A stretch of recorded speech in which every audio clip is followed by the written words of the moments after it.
예수님은 오병이어 기적을 행하신 후에 이제 급하게 그곳에 모인 무리들을 해산시키십니다. 그리고 그렇게 무리를 떠나 보내는 동안에 제자들에게는 먼저 갈릴리 호수를 건너가게 하셨습니다. 22절을 보면 예수께서 즉시 제자들을 재촉하사 자기가 무리를 보내는 동안에 배를 타고 앞서 건너편으로 가게 하시고 라고 말씀하시죠. 예수님께서 이렇게 급하게 재촉해서 제자들을 먼저 떠나보내시고 또 무리들을 해산시킨 이유가 있습니다. 요한복음에 이 오병이어 기적을 기록한 장면을 보면 요한복음 6장 14절 15절에 그 사람들이 예수께서 행하신 이 표적을 보고 말하되 이는 참으로 세상에 오실 그 선지자라 하더라. 그러므로 예수께서 그들이 와서 자기를 억지로 붙들어 임금으로 삼으려는 줄을 아시고 다시 혼자 산으로 떠나가시니라 라고 이렇게 기록하고 있습니다.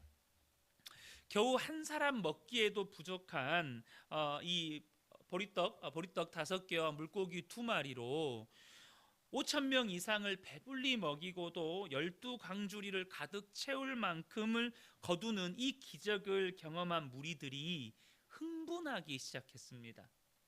이분이야말로 우리가 기다리고 기다리던 그분이다.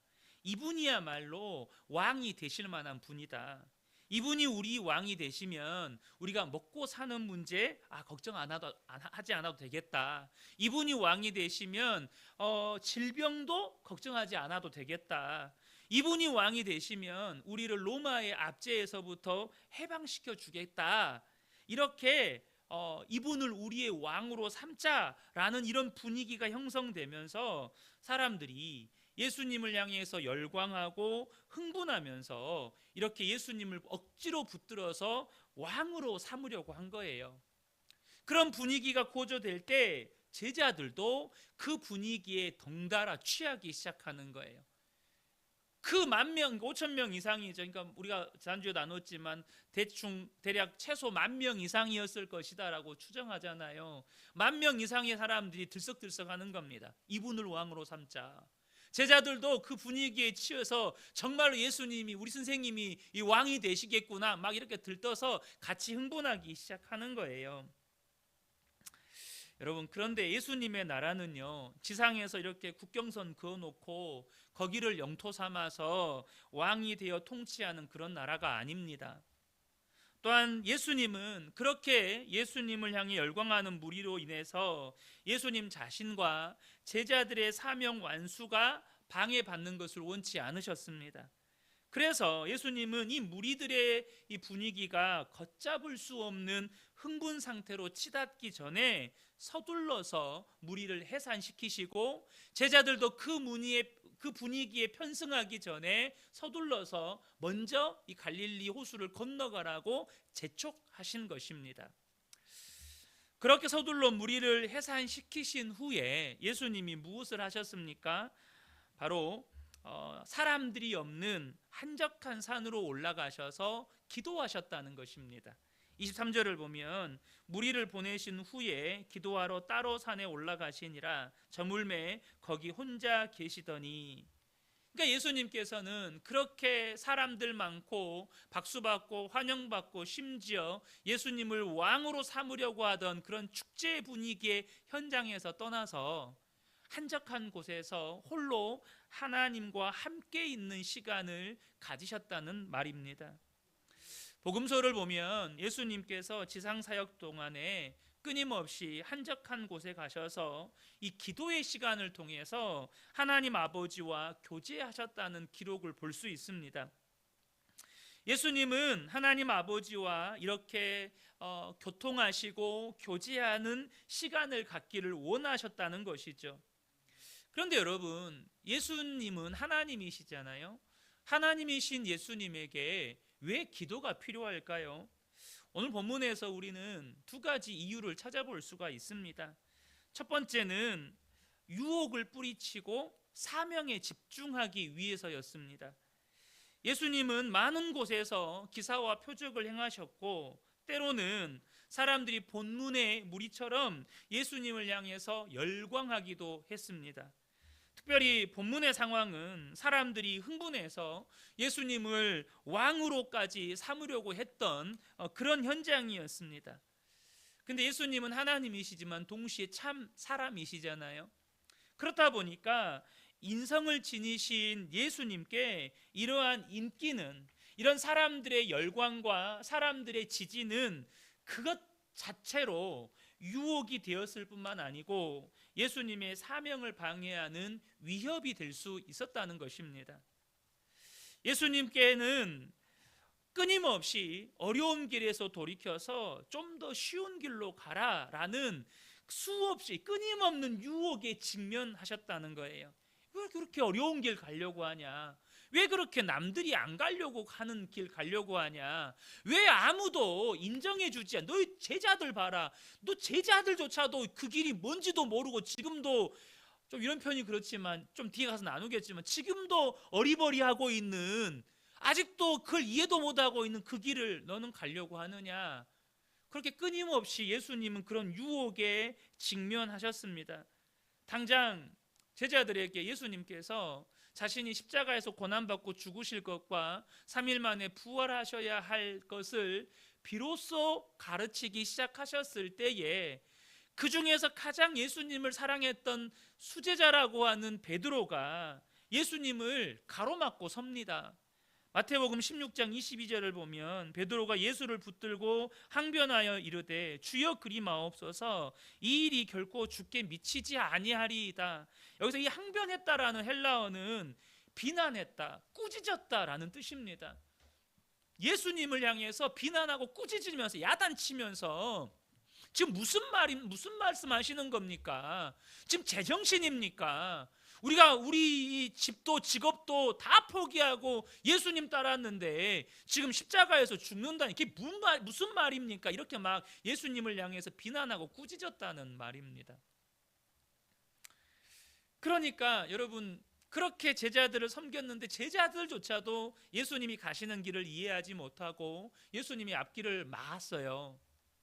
이것도 유혹인 것이죠. 그런데 그런 유혹들을 뿌리치고 사명에 집중하기 위해서 한적한 곳으로 가셔서 홀로 하나님과 교제하는 시간을 가지셨던 거예요.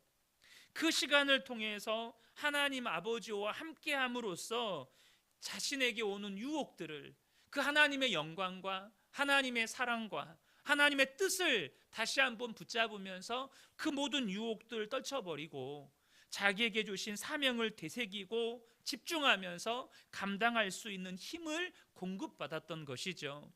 두 번째 이유는 뭐냐면 하나님 안에서 쉼을 얻기 위해서입니다. 우리가 지난 시간에 나누었지만 예수님께서 이렇게 세례 요한의 죽음 소식을 듣고 난 다음에 제자들과 함께 조용한 곳에 가서 쉼을 가지시려는 의도로 이렇게 빈들로 가셨다고 지난 시간에 잠깐 언급했었습니다. 그러나 그것을 알지도 못하고 알았더라도 아마 배려하지 않았을 것 같아요. 그 무리들이 예수님의 배가 간 곳을 보고 상륙할 곳에 미리 가서 대기를 하고 있는 거예요. 그 많은 사람들이. 그러니까 예수님은 쉬지도 못하시고 무리들에게 말씀을 가르치시고 병자를 고치시고 또 오병이어의 기적을 통해서 굶주린 그들을 먹이셨죠.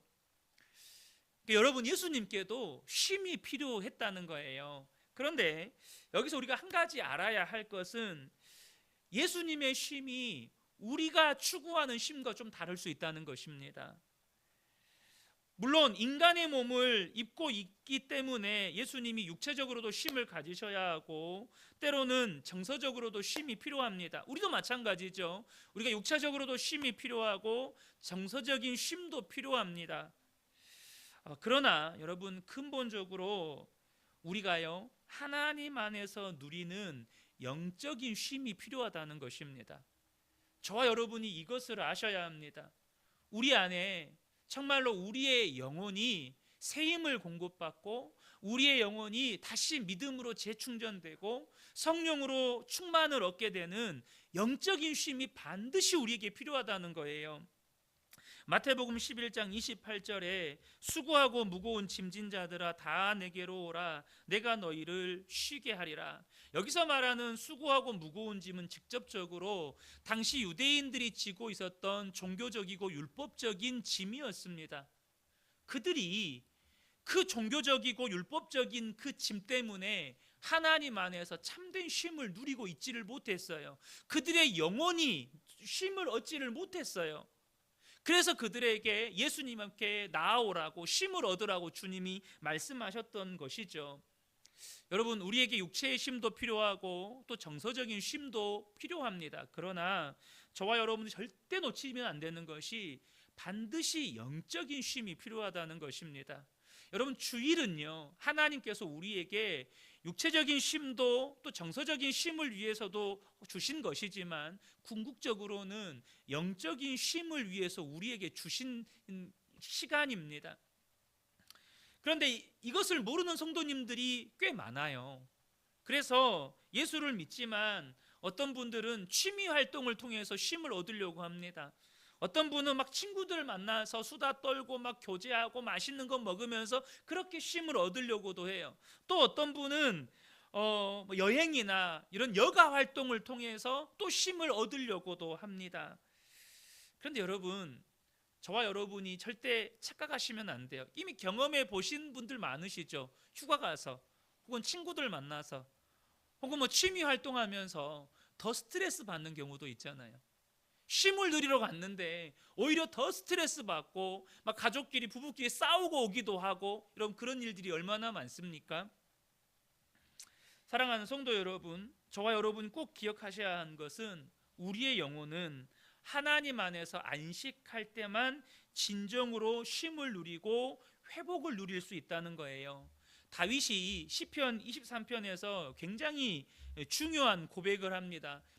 시편 23편 3절을 보면 내 영혼을 소생시키시고 자기 이름을 위하여 의의 길로 인도하시는도다 라고 고백을 해요. 목자이신 주님을 따라갔더니 무슨 일이 일어나요? 내 영혼이 살아나는 일이 있다는 거예요. 여러분, 내 영혼은요, 우리가 하나님 안에서 안식할 때만, 주님과의 그 깊은 교제 속에서만 우리가 쉼을 누리고 회복을 누릴 수 있다는 것입니다. 여러분, 내 영혼을 소생시키시는 분은 목자 대신 하나님밖에 없습니다. 기도로 하나님과 홀로 고요히 보내는 이 시간이 예수님께는 항상 우선순위였습니다. 몸이 쉬고 육체가 쉬는 것보다 그게 더 우선이었어요. 그래서 예수님은 바쁜 일정 중에도 어떻게든 하나님 아버지와 함께하는 시간들을 마련하였습니다. 기도로 함께하는 시간을, 하나님과 함께하는 시간을 보내면서 유혹을 뿌리치고 또 사명에 집중할 힘을 얻고 또 지친 영혼이 쉼과 회복을 누리는 것이죠. 그러므로 사랑하는 성도 여러분, 여러분 반드시 여러분의 매일매일의 삶에, 여러분의 일상에 하나님과 고요하게 함께 기도로 보내는 시간이 반드시 있으셔야 합니다. 여러분의 영혼이 쉼을 얻으셔야 돼요. 여러분의 영혼이 회복되셔야 합니다. 재충전되셔야 합니다. 반드시 하나님과 홀로 고요한 시간, 기도의 시간들을 가지셔야 한다는 것이죠. 이것이 우리를 영적으로 성장하게 해주고 또 예수님을 더욱 닮아가도록 만들어주는 것입니다. 예수님의 말씀을 따라 먼저 배를 타고 갈릴리 호수를 건너던 제자들에게 위기가 찾아옵니다. 24절을 보면 배가 이미 육지에서 술이나 떠나서 바람이 거스름으로 물결로 말미암아 고난을 당하더라. 그러니까 육지에서 술이나 떨어져서 떨어져 있는 상태에서 풍랑을 만난 것이죠. 다른 복음서에 보면 10여 심리 정도라고 표현이 되어 있기도 합니다. 제자들 중에는 상당수가 어부였기 때문에 그들은 종종 밤에도 이렇게 물고기를 잡았잖아요. 그러니까 밤에 항해하는 것이 그렇게 어려운 일은 아니었을 거예요. 그러나 제자들은 풍랑을 만나서 항로를 잃었고 거센 물결로 인해서 호수 한복판에서 지금 고립이 된 겁니다. 그들은 마태복음 8장에서요 이와 비슷한 상황을 이미 한번 경험해 본 적이 있습니다. 물론 그때는 예수님의 도움을 얻기 위해서 배에 주무시던 예수님을 이렇게 깨워야 했지만 그때 배 안에 예수님이 함께 계셨습니다. 그런데 이번에는요 예수님은 산에서 홀로 기도하시고 제자들만 먼저 호수를 건너가라고 그렇게 하셨어요. 그리고 예수님은 산 위에서 그 어려움 당하고 있는 제자들을 지켜보셨습니다. 그 즉시 이 풍랑을 해결해 주지 않으셨어요. 거기에는 분명한 이유가 있었던 것이죠. 지금 마가는요 마가복음에 기록된 이 기록을 보면 예수님께서 산에서 그렇게 이 풍랑을 만나서 고난을 당하고 있는 제자들의 모습을 지켜보셨다고 기록해요. 그러면 그렇게 제자들을 지켜보시던 예수님이 어떻게 하십니까? 바로 밤 사경에 제자들을 향해서 물 위로 걸어 오신다는 겁니다. 우리는 여기에서 중요한 영적인 원리를 발견하게 됩니다. 그게 무엇입니까? 우리의 삶 가운데 겪는 고난이나 두려움을 우리 주님께서 우리에게 다가오시는 통로로 사용하신다는 것입니다. 저와 여러분의 삶에서 경험하는 많은 고난들이 있잖아요. 어떤 어려움이나 삶의 문제로 인한 어떤 두려움이나 이런 어려움들이 있잖아요. 근데 그것을 하나님께서 우리에게 찾아오시는 도구로 쓰신다는 거예요. 그 말은요 우리 또한 우리의 삶 가운데 겪게 되는 다양한 고난이나 고통이나 두려움의 문제를 주님을 만나는 기회로 사용해야 한다는 뜻입니다. 여러분, 주님이 찾아오신다고 해서 모든 사람이 주님을 만나는 게 아니거든요. 오늘 본문에도 우리 좀 이따 나누겠지만 주님이 그렇게 오셨을 때 모든 제자가 물 위를 걸었던 건 아닙니다. 주님이 찾아오신다고 해서 모든 성도가 주님을 만나는 게 아니에요. 주님이 우리에게 다가오시는, 우리에게 찾아오시는 도구로, 통로로 쓰시지만 우리도 주님께 나아가는 기회로 삼아야 내게 다가오시는, 내게 찾아오시는 주님을 만날 수 있게 되는 것입니다. 베드로는 그것을 그 기회로 사용합니다. 그 부분은 조금 이따 나누도록 하겠습니다. 그런데 그렇게 물 위로 걸어오시는 제자들을 걸어오시는 예수님을 본 제자들의 반응이 무엇입니까? 26절을 보면 제자들이 그가 바다 위로 걸어오심을 보고 놀라 유령이라 하며 무서워하여 소리 지르거늘이라고 말씀합니다. 그들은 예수님이 걸어오시는 그 모습을 보면서 자기들이 지금 유령을 보고 있다고 생각을 했습니다. 그래서 너무나도 무서워하면서 소리 질렀다는 거예요. 왜 아니겠어요? 지금 한밤이죠. 비바람은 치죠. 배는 막 뒤집어질 듯 요동거리죠. 그런데 저기서 사람의 형체가 막 걸어오는 거예요. 안 그래도 지금 고난과 두려움 가운데 있는데 사람의 형체가 물 위를 걸어오니까 이제 그런 생각이 들었던 것이죠. 여기서 이 유령이라는 헬라어는 판타스마라는 단어인데요, 환영이나 망령이라는 뜻입니다. 우리말로 해석하면 그래요. 그런데 이것은 사람이 죽어서 육체와 분리되는 영혼을 의미하는 푸뉴마라는 헬라어 단어와는 전혀 다른 단어입니다. 그러니까 우리의 영혼과는 전혀 다른 개념의 단어라는 거예요. 그런데 여기서 문제는 뭐냐? 분명 제자들은요 이전에 이와 똑같은 상황을 경험했습니다. 물론 예수님은 배에 주무시고 계셨지만 그 상황 가운데에서 예수님이 그 일어나는 그 풍랑과 비바람을 말씀으로 잠잠케 하시는 그 장면을 그들은 직접 보고 경험을 했어요. 그런데 그때 제자들은 그런 기적을 경험했음에도 불구하고 그때 당시에 예수님이 어떤 분이신지를 깨닫지를 못했습니다. 그때 당시 장면을 보면 마태복음 8장 27절에 그 사람들이 놀랍게 여겨 이르되 이 이가 어떤 사람이기에 바람과 바다도 순종하는가 하더라. 그 기적과 표적을 보고도 예수님이 어떤 분이신지를 깨닫지를 못했어요. 똑같은 상황에 놓였습니다. 그리고 이번에는 그런 어려움 가운데 처해 있는 제자들을 구원하시려고 예수님이 물 위를 걸어오셨어요. 예수님은 다시 한번 그들이 상상하지도 못했고 예상하지도 못한 이 불가능한 일을 지금 행하고 계시는 거예요. 물 위를 걸어오심으로 말미암아 자신이 그냥 인간이 아니라 하나님이심을 제자들에게 보여주고 계시는 거예요. 그러나 제자들은 말 한마디로 바람과 파도를 잠잠케 하신 예수님이 물 위를 걸어오시는 이 장면이 무엇을 의미하는지를 받아들일 준비가 되어 있지 못했다는 것입니다. 그것이 예수님은 하나님의 아들이시구나, 우리에게 그렇게 가르쳐 주신 대로 하나님이시구나, 메시아이시구나, 그리스도시구나, 이것을 이 표적을 통해서 그들에게 나타내시는데 그것을 이해하고 받아들일 준비가 되어 있지 못했다는 거예요. 그저 유령이라고 생각하고 무서워하면서 소리만 지르고 있는 거예요. 유령이다 막 이러고만 있는 거예요. 그런데 여러분, 사실 우리의 삶에도 이런 경우가 많다는 겁니다. 이게 무슨 말이냐면, 분명히 하나님은 예수님께서 제자들에게 말씀을 가르치시고 또 표적과 기사를 통해서 자신이 하나님의 아들이시고 그리스도시고 메시아이심을 교훈하신 것처럼 우리에게도 동일하게 성경 말씀을 통해서 오늘날도 동일하게 교훈하고 계십니다.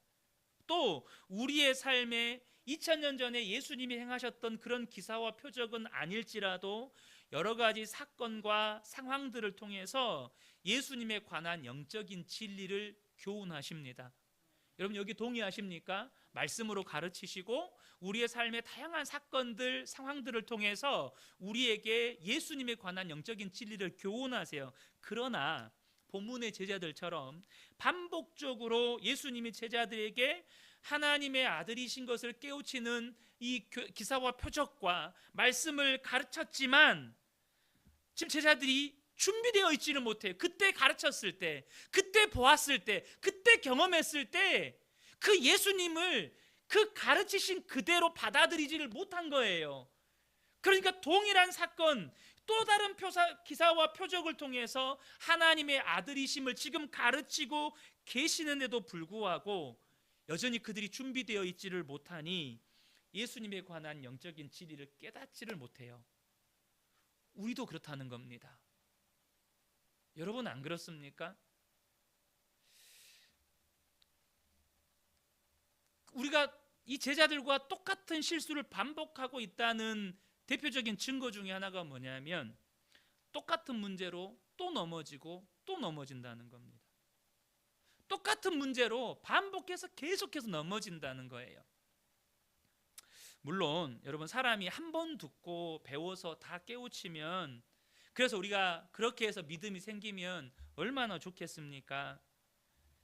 그러나 오늘 본문의 제자들이 우리에게 보여주는 건 뭐냐면 예수님께서 반복적으로 교훈하고 가르치시는데도 불구하고 깨닫지 못하고 준비되지 못하는 데는 분명한 이유가 있다는 겁니다.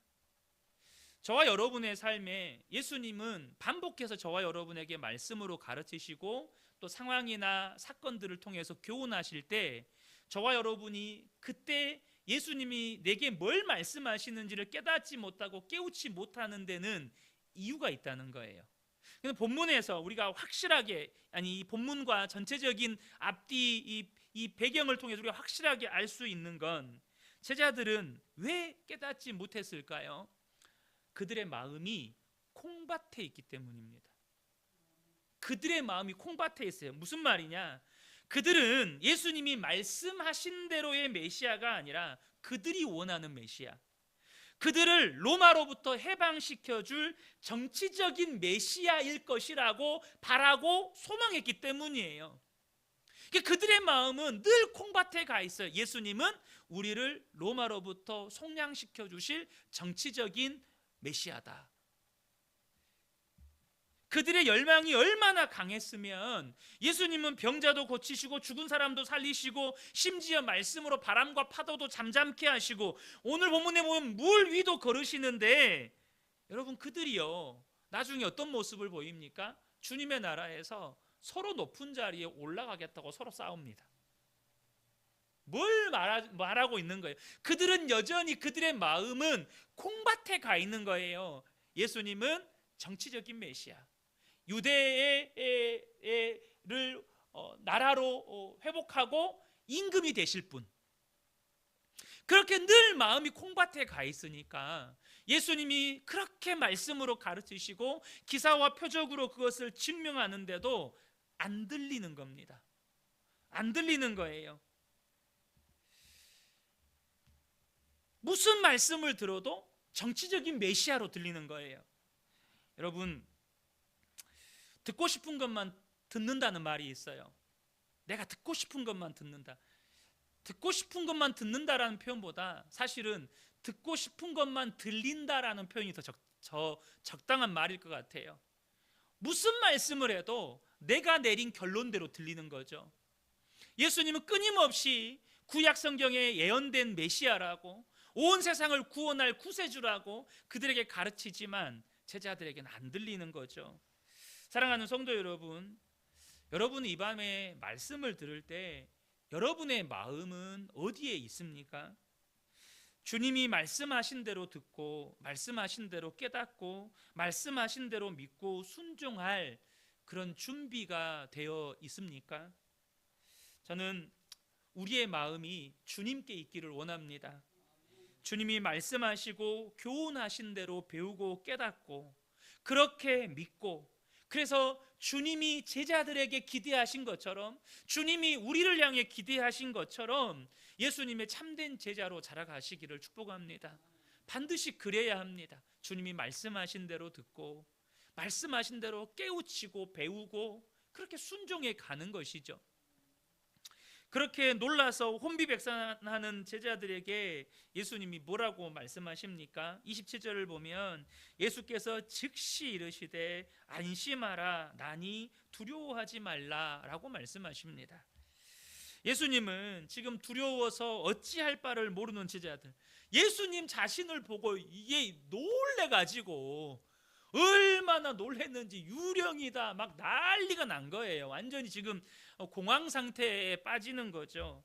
그러니까 즉시 제자들을 불쌍히 여기시면서 안심하라 나니 두려워하지 말라라고 말씀하십니다. 그런데 이 대목에서 오늘 제목과 관련이 있는 단어가 나오는데요, 이 대목에서 저는 이 나니라고 하는 이 단어에 주목하기를 원합니다. 이 나니, 나다라는 이 단어는요, 직역하면 나는 존재한다라는 단어입니다. 나는 존재한다. 그러니까 이 말은 존재하는 내가 여기 있다 이런 뜻입니다. 너희와 함께하는 내가 여기 있다 이런 뜻이에요. 이거를 구약식으로 이야기하면 나 여호와가 여기 있다 이런 뜻이 되는 겁니다. 하나님께서 호렙산에서 모세를 만나 주셨을 때 모세가 하나님이 누구신지를 물었습니다. 이스라엘 백성들이 도대체 누가 너를 보냈냐고 물으면 내가 뭐라고 대답을 합니까? 라고 하나님께 이렇게 질문할 때 하나님께서 이렇게 답변해 주셨어요. 출애굽기 3장 14절에 하나님이 모세에게 이르시되 나는 스스로 있는 자이니라. 또 이르시되 너는 이스라엘 자손에게 이같이 이르기를 스스로 있는 자가 나를 너희에게 보내셨다 하라. 여기 보면 나는 스스로 있는 자, 이 스스로 있는 자가 오늘 오늘 본문의 나니라는 단어와 똑같은 의미입니다. 존재하는 내가 여기 있다. 존재하는 내가 너희와 함께 있다. 나 여호와가 너희와 함께 있다. 이 뜻이에요. 그러니까 지금 풍랑을 만나서 고난을 겪고 있는 제자들, 더욱이 물 위를 걸어오시는 예수님을 유령이라고 생각하면서 두려워하면서 공황 상태에 빠져 있는 제자들에게 주님이 하시는 말씀이 내가 여기 있으니 두려워하지 말아라. 라는 것입니다. 그 말은 제자들이 겪고 있는 고난, 두려움, 고통, 그 모든 삶의 어려움에 대한 주님의 대책은 주님의 임재라는 거예요. 곧 주님의 함께 하심이라는 것입니다. 사랑하는 성도 여러분, 저와 여러분이 삶에서 경험하는 많은 어려움들이 있습니다. 그 중에는 정말로 통곡하면서 울 일도 있고요. 때로는 너무너무 억울해서 분통이 터지는 일도 있고요. 때로는 너무너무 두려워서 어찌할 바를 모르는 그런 멘붕 상태에 빠지기도 하고요. 때로는 너무너무 답답해서 숨이 안 쉬어지는 그런 때도 있습니다. 그런데 여러분, 우리가 어떤 문제를 만나든지 주님의 대책은 주님의 임재입니다. 주님이 우리와 함께 하심이라는 거예요. 저와 여러분이 이 사실을 꼭 기억하셔야 합니다. 그러므로 저와 여러분이요, 고난 가운데 있든 두려움 가운데 있든 고통 가운데 있든 주님이 우리에게 찾아오십니다. 본문에 제자들의 고난과 두려움을 주님이 찾아오시는 도구로 사용하셨습니다. 자, 여기까지는 진리의 영역이고 또 주님의 영역입니다. 그런데 우리의 영역이 있습니다. 그게 무엇입니까? 우리도 그 주님을 바라보아야 한다는 것입니다. 그 주님의 임재 안에 우리도 들어가야 한다는 것입니다. 그러면 두려움도 끝이 나고 고통도 끝이 나고 문제도 끝이 나는 것입니다. 본문에는 그들에게 찾아오신 예수님을 바라봄으로 말미암아 두려움을 극복한 제자가 나옵니다. 바로 베드로입니다. 앞서도 말씀드렸던 것처럼 12명의 제자가 다 이 찾아오신 예수님을 경험한 게 아니에요. 유일하게 베드로 한 사람만 그들에게 물 위를 걸어오시는 주님을 진짜 만났고 진짜 물 위를 걷게 하시는 예수님을 경험했어요. 모든 제자들이 경험한 게 아니었다는 사실입니다. 베드로가 예수님께 뭐라고 요청을 합니까? 28절 29절을 보면 베드로가 대답하여 이르되 주여 만일 주님이시거든 나를 명하사 물 위로 오라 하소서 하니 오라 하시니 베드로가 배에서 내려 물 위로 걸어서 예수께로 가되라고 말씀합니다. 사랑하는 성도 여러분, 이 시간에도 주님은 우리를 말씀으로 찾아오십니다. 그런데 여러분 기억하셔야 합니다. 주님이 말씀으로 찾아오실 때 모든 성도가 말씀으로 찾아오시는 주님을 만나는 것은 아닙니다. 물 위로 걸어오신 예수님을 모든 제자들이 만난 것 아닌 것처럼, 물론 그 예수님 봤죠. 배 위에도 올라왔죠. 근데 물 위를 걷게 하시는 그 예수님을 경험한 사람은 베드로 한 사람이에요. 마찬가지로 이 밤에도 말씀으로 주님이 우리에게 찾아오실 때 여러분 모든 성도가 말씀으로 찾아오시는 예수님을 경험하는 건 아니에요. 저는 이 밤에 우리 모든 성도님들이 베드로가 되시기를 축복합니다. 내게 찾아오시는 그 주님을 내가 만나야 되는 거예요. 제자들 중에 유일하게 믿음으로 반응한 사람이 베드로입니다. 주님의 임재는 베드로로 하여금 두려움을 떨쳐버리는 믿음을 발휘하도록 만들었습니다. 그런데 단순히 주님이 임재하셨기 때문에 그 믿음이 발휘된 게 아니에요. 베드로가 주님을 바라보았기 때문에 그 믿음이 발동한 거예요. 그래서 그 두려움을 극복한 베드로가 불가능한 일에 시도합니다. 그게 뭡니까? 주님이시라면 나를 명하여서 물 위로 오라고 해주십시오. 나로 물 위를 걷게 해주십시오 라고 요청을 합니다. 저는 여기에서 이 베드로의 믿음에만 주목해서 나누기를 원합니다. 먼저 베드로는 예수님이라고 밝히셨음에도 불구하고 모든 제자들이 침묵하고 있을 때 유일하게 불가능한 일에 믿음으로 도전을 합니다. 그리고 그가 간청한 것은 다른 게 아니었어요. 하늘을 날게 해달라거나 지금 당장 이 바람과 파도를 멈추게 해달라거나 아니면 순식간에 정말로 빠른 속도로 해안가로 이동시켜달라거나 하지 않고 예수님이 행하신 그 일을 구했습니다. 예수님이 행하신 그 일을 구했다고요. 예수님이 물 위를 걸어오신 것처럼 나도 물 위를 걷게 해달라고만 구해요. 그리고 자신을 오라고 하신 그 예수님의 말씀에 따라서만 그가 그 말씀에 순종하여 배에서 뛰어내려 물 위를 걸어갔다는 것입니다. 다시 말하면 베드로가 원했던 것은 예수님이 행하신 그 권능을 자신도 공유하기를 원했다는 거예요. 이것은 주님의 약속이기도 합니다. 주님께서 하늘과 땅의 모든 권세를 너희에게 주셨다라고 말씀하셨습니다. 특별히 요한복음 14장 12절에 보면 내가 진실로 진실로 너희에게 이르노니 나를 믿는 자는 내가 하는 일도 그가 하는 일을 그도 할 것이요 또한 그보다 큰 일도 하리니 라고 말씀하십니다.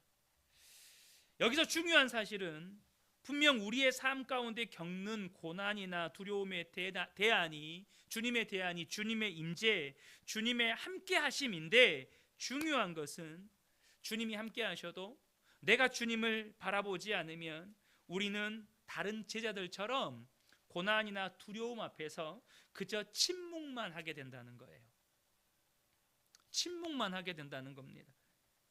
어떤 믿음의 능력도, 어떤 믿음의 권세도, 어떤 주님의 역사도 경험할 수 없게 된다는 거예요. 베드로처럼 주님을 바라보고 주님 앞에 구할 때 여러분 두려움은 떠나가게 되는 것입니다. 주님께 구할 때, 주님의 말씀에 순종할 때 주님의 권능이 나의 권능이 되는 거예요. 모든 고난과 두려움을 뛰어넘게 하시는 주님의 역사를 내가 경험하게 되는 것입니다. 물론 여러분 믿음이 완전한 사람은 없습니다. 본문에 그게 고스란히 나와요. 분명 베드로가 그렇게 믿음으로 도전했고 놀라운 기적을 경험했지만 주님을 바라보던 시선을 바람과 파도에 빼앗기는 순간 믿음이 흔들리기 시작합니다. 의심이 들기 시작해요. 그래서 30절 31절을 보면 바람을 보고 무서워 빠져가는지라 소리질러 이르되 주여 나를 구원하소서 하니 예수께서 즉시 손을 내밀어 그를 붙잡으시며 이르시되 믿음이 작은 자여 왜 의심하였느냐 하시고 라고 말씀하시죠.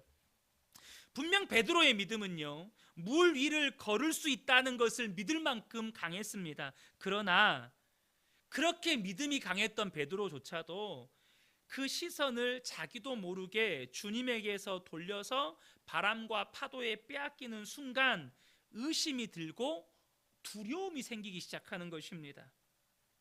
그리고 주님이 아닌 문제와 상황에 자기도 모르게 빠져서 허우적대고 있는 거예요. 베드로가 그 물에 빠져서 허우적대는 것처럼 그 문제와 그 상황에 빠져 허우적대는 것입니다. 그런데 그렇게 베드로가요 물에 빠져서 허우적대는 그 순간에 또 무슨 선택을 하셨는지 또 보셔야 돼요. 여러분 베드로가 물에 빠진 것은 실수입니다. 실수예요. 죄가 아니에요. 그러니까 악이 아니라는 말입니다. 우리가 일상을 살아가면서 그렇게 믿음으로 살다가 순간순간 나도 모르게 주님에게서 시선을 빼앗길 때가 있습니다. 문제에 빼앗기기도 하고 어떤 상황이나 어려움에 빼앗기기도 합니다. 그때 우리 마음에 의심이 들고 두려움이 생기고 나도 모르게 문제에 빠져서 허우적됩니다. 그것은 실수입니다. 누구나 실수는 할 수 있습니다. 그런데 베드로가 그 순간 무슨 선택을 했는지를 보아야 한다는 거예요. 물에 빠져가는 즉시 베드로는 주님을 바라보았고 소리질러서 주님께 구해달라고 요청했습니다. 베드로는 그의 믿음이 흔들리고 비틀거릴 때 자기도 모르게 바람과 파도에 시선을 빼앗겨서 물에 빠져 들어갈 때 그를 도우실 수 있는 유일한 분이 예수님이라는 사실을 알았습니다. 그 즉시 예수님을 바라보았고 예수님께 도움을 요청했고 그 믿음대로 예수님께서는 베드로를 끌어올려 주십니다. 그는 분명히 믿음이 흔들렸고 두려워했지만 또다시 예수님을 바라보았다는 거예요. 이것이 우리가 베드로에게 배워야 할 믿음의 태도이고 자세라는 것입니다. 나를 둘러싼 어려움으로 인해서 때로는 믿음이 흔들릴 수도 있고 또 고통 가운데 방황할 수도 있고 심지어 주님의 임재도 또 주님의 능력도 의심이 생기기도 합니다. 여러분 그럼에도 불구하고 저와 여러분을 구원하실 수 있는 분은 예수님밖에 없습니다. 여러분, 이 사실을 분명히 아셔야 합니다. 제가요, 때로는 목사로서의 살아가면서 정말 하나님 앞에 도망치고 싶었던 적이 여러 번 있었습니다. 하나님, 저 정말 못하겠습니다. 너무너무 힘들어서 도망치고 싶었던 적도 여러 번 있었어요. 근데 무엇이 저를 도망치지 않고 이 자리에 서 있게 만들었냐면, 너 하나님 말고 다른 대안이 있냐? 예수님 말고 다른 대안이 있냐? 이거였습니다. 근데 그게 예수님 외에는 다른 대안이 없는 거예요. 하나님 빼고는 다른 대안이 없는 거예요. 그러니까 나중에 제가 하나님 앞에 뭐라고 고백했냐면, 하나님, 저는 도망갈 용기도 없어요. 도망갈 용기도 없어요. 주님 외에는 구원이 없다는 거 알기 때문에 저는 도망갈 용기도 없어요. 그러니 주님이 책임져 주세요. 사랑하는 성도 여러분, 사람은 실수할 수 있습니다. 순간순간 우리의 마음과 시선을 다른 것에 빼앗겨서 문제에 이렇게 막 빠져들어가면서 정말로 어찌할 바를 모르고 방황할 수 있어요. 그런데 우리가 베드로에게 정말로 배워야 할 믿음의 태도는 그 순간 나를 구원하실 수 있는 분이 예수님밖에 없다는 사실을 알았다는 거예요. 그리고 그 즉시 주님을 바라보고 주님께 도움을 구했다는 것입니다. 그러므로 사랑하는 성도 여러분, 때로 믿음이 흔들리고 문제 속에서 허우적될 때 주님을 바라볼 수 있는 저와 여러분 되시기를 축복합니다. 주님을 바라보고 주님께 도움을 구하면 주님이 그 즉시 손을 내밀어, 31절 보세요. 예수께서 즉시 손을 내밀어 그를 붙잡으셨다. 주님 즉시 손을 내밀어서 저와 여러분을 끌어올려 주시고 다시금 믿음의 걸음을 걸어갈 수 있도록 우리를 이끌어 주신다는 것입니다. 사랑하는 성도 여러분, 저와 여러분이 정말로 이 예수님으로 말미암아서 때로는 삶의 두려움도 있고 어려움도 있고 고통도 있지만 주님 바라보심으로 말미암아 넉넉히 이겨나가고 계속해서 믿음이 자라가는 복된 분들 되시기를 예수님의 이름으로 축복합니다. 아멘.